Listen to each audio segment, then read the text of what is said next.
Earlier this month, a soldier from Knoxville received America's highest and rarest medal for valor. We witnessed the ceremony inside the White House. The heroics of Master Sergeant Roddie Edmonds inside a German prisoner of war camp in World War II are now known to millions more around the world after the combat veteran was awarded the Medal of Honor. At age 25, the soldier from South Knoxville defied the orders of his captors, refusing a command to have all the Jewish soldiers fall out separately. Even with a Nazi gun to his head, the devout Christian from Knoxville spoke the now famous words, "We are all Jews here."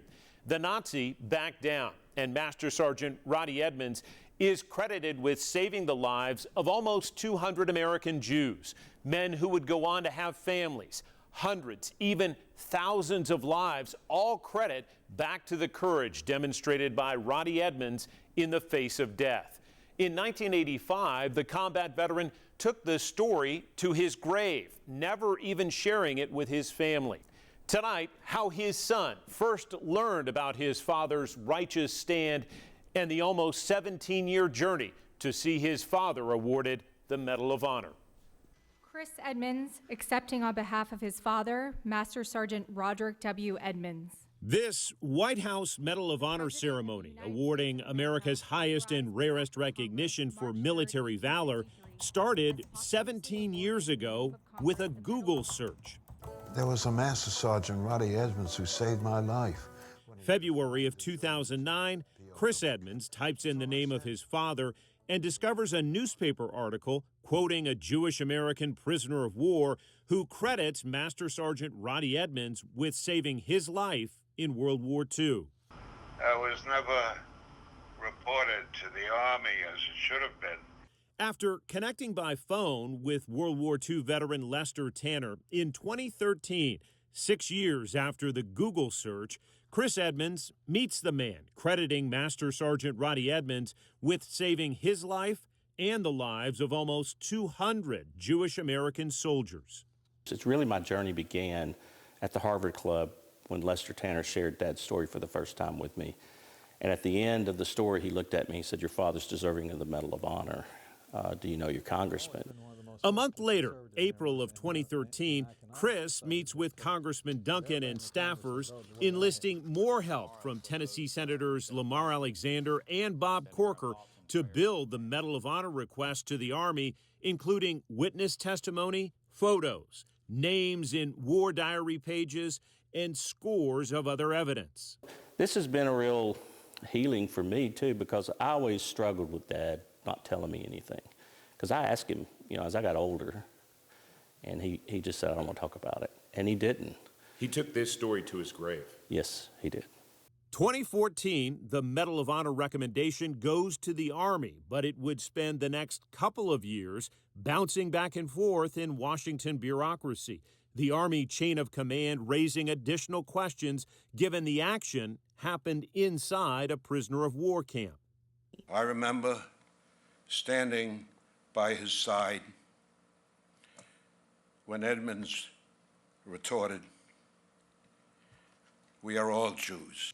2016 marked a breakthrough moment at this ceremony attended by then-President Barack Obama. Yad Vashem, the world authority on the Holocaust, posthumously awarded Roddie Edmonds Righteous Among the Nations.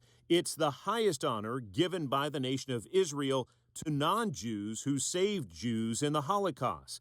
Master Sergeant Roddie Edmonds is one of 5 Americans who have received it and the only U.S. soldier. So I've been following the footsteps of my father, and it's led me here. 2016 marks the release of a 14-minute documentary following in the footsteps of my father, sharing the Roddie Edmonds story to a broader audience.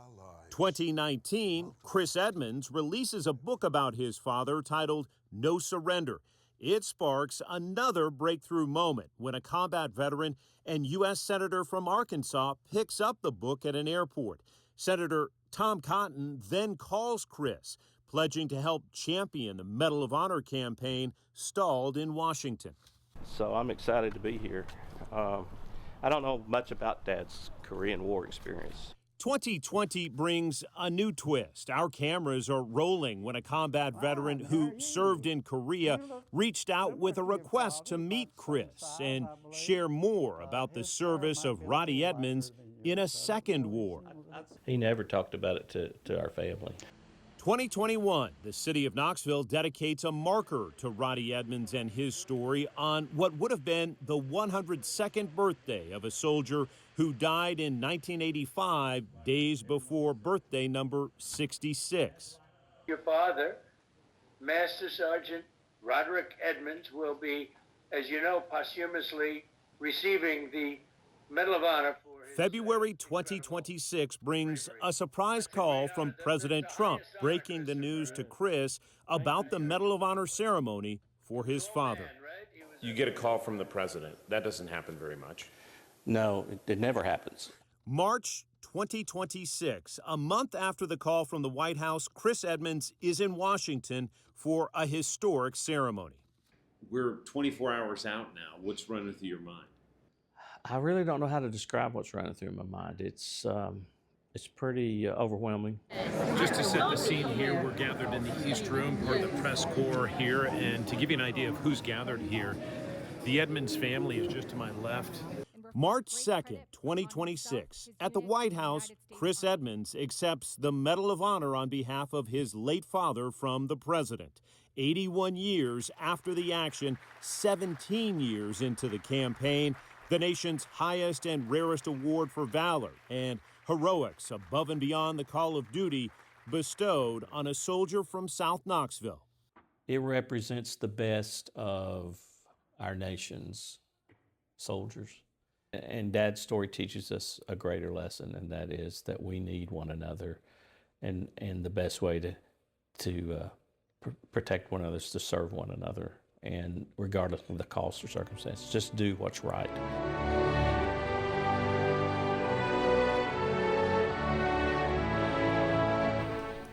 You can see all our coverage of the Medal of Honor and Master Sergeant Roddie Edmonds right now in the Service and Sacrifice section of WBIR.com.